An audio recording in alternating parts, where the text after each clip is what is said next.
Hi, thank you for joining me for Wealthy Tea. Today we're going to talk about discipleship again, and I'm going to be referencing the book of Matthew, chapter 9, verse 9 through 13.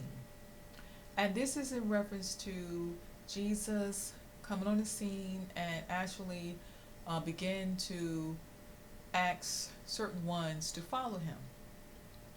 And verse 9 it says, As Jesus went on from there, he saw a man named Matthew sitting at the tax collector's booth. Follow me, he told him, and Matthew got up and followed him. Now, let me stop right there. Now, this next passage that I read will indicate that Matthew was not necessarily the first one called.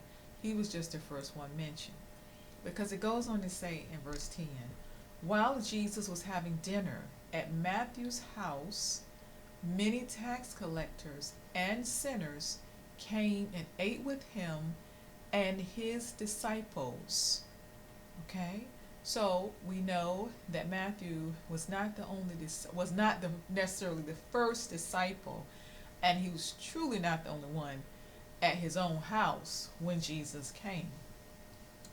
When we unpack this verse 10, we also see that it said many tax collectors and sinners came and ate with him and his disciples. So with that information, we know that Jesus wasn't dissing people and dismissing people because they were sinners. And even further, we see in verse 11, it says, when the Pharisees saw this, they asked his disciples, why does your teacher eat with tax collectors and sinners? This is interesting because the Pharisees were in a whole different category. However, they were considered to be followers of God, but they were not disciples of Jesus.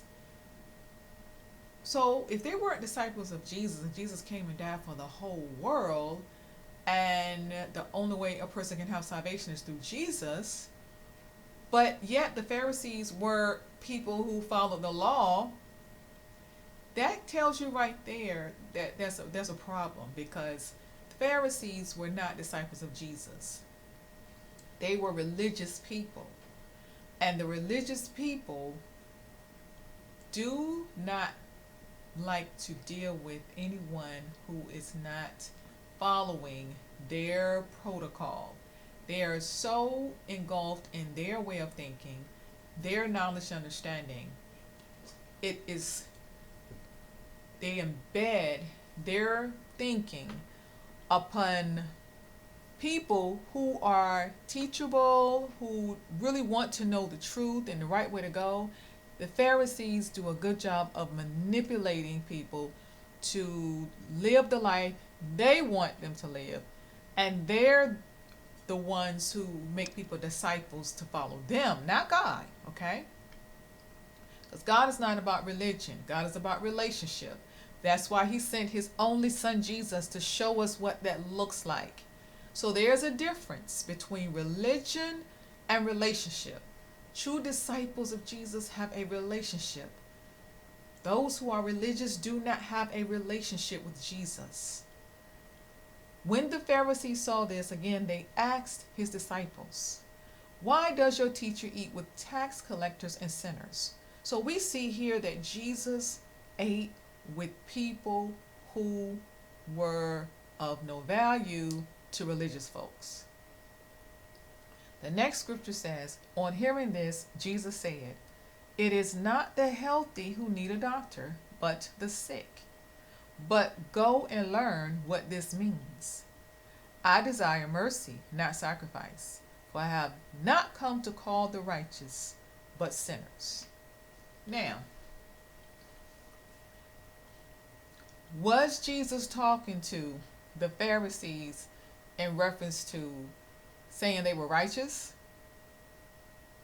Think about it. They were religious people, but were they righteous? They followed God's laws, but were they righteous?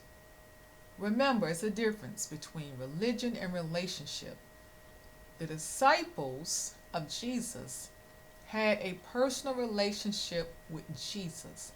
They were teachable most times, because there were times Jesus had to break down their theology and way of thinking prior to his coming on the scene to help them realize he was the Messiah and that his ways were the ways that man should live who want to follow the ways of God, not the laws that were written under the direction of Moses, because Jesus came to fulfill that.